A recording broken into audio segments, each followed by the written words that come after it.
Антоан де Сент-Екзюпери низ страниците на оваа книга го доловува духот на Малиот принц. Приказна преведена на многу странски јазици, приказна што вродува маѓепсно шаренило сечии дом. Таму далеку, некаде низ звездите на универзумот, скриен на својата малечка планета, живееше Малиот принц. Тој толку скромен и кревок, но со голема душа и широко срце. Така започнува оваа мала сказка, каде во галаксиите не се знае за злоба, а за секој збор се крие топла прегратка и искри ведрина. Но низ таа непрегледна звездена прашина, онаму каде секој господар во својот свет. Сите се мошне чудни, а на Малиот принц тоа и не му се допаѓа сосем. А кутриот тој гледа со ширум отворени очи тие луѓе полни нејаснотија и повторно се навраќа на она разните вистина чудни. Звездата е толку горделива и вообразена, божем слав. Владетелот цар на целото пространство. Пијаницата бесполезно талка. А бизнисменот, а тој е собственик на сите звезди, само зашто тој така одлучи. Географот знае се, а не знае ништо. Тешко е да се разбере. Каму ли за ова наивно момче, што единствено трагаше по пријател. За него во засните се врвулица од бројки и преспомен. И постојано прашуваат колку. Еве, не умеат да прашаат што, зошто. Очигледно и никогаш не ќе го сватат животот. И така, лебди тој низ универзумот, но ништо му го притиска срцето. Се повеќе се кае што ја напушти својата ружа. Неговиот најдрагоцен дар, таа што му кажа на љубов. Таа што му ја покажа љубовта, но тој беше премногу млад за да знае да сака. Па, ова е приказната за Малиот принц, што единствено за прв пат ја раскажал некој.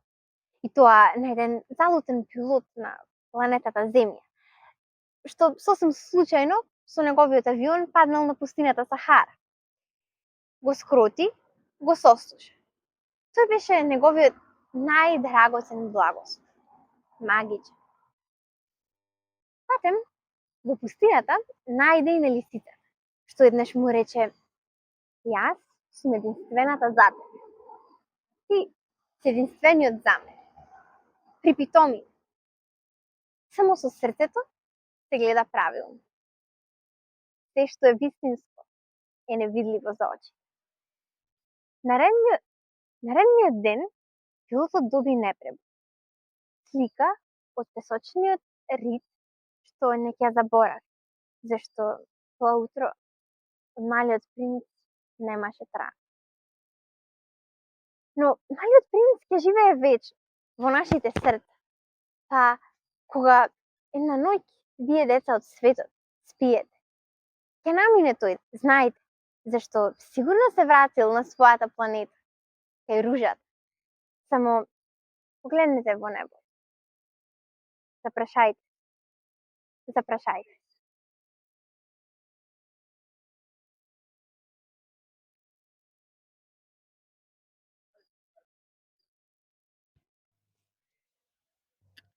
А сега и краток извадок од рецензијата на Малиот принц.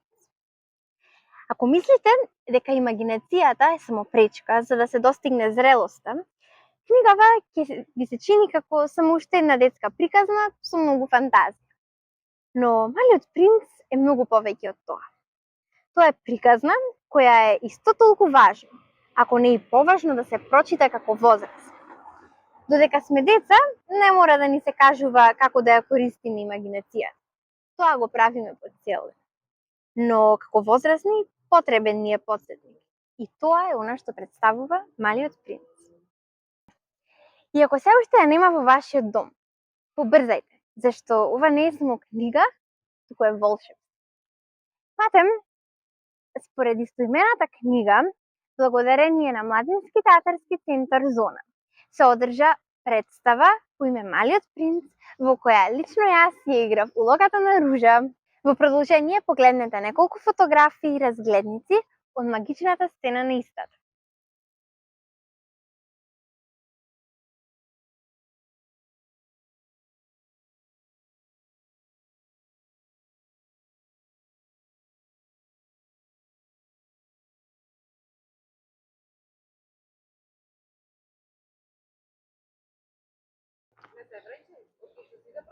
Аха, добро.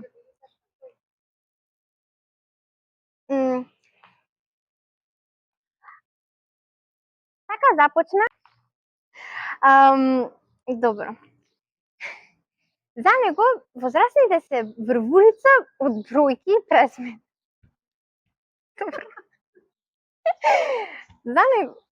За него возрастните се врвулица од бројки и пресмех. Сега тој душевно ќе ја носи сон.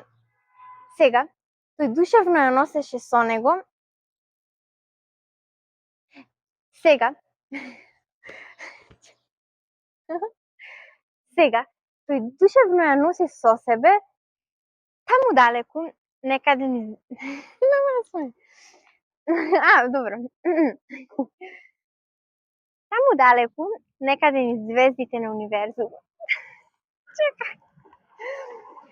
Таму далеку некаде низ звездите на Малиот принц.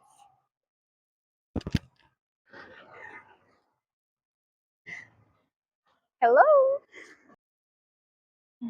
Принц, Малиот принц, Малиот принц.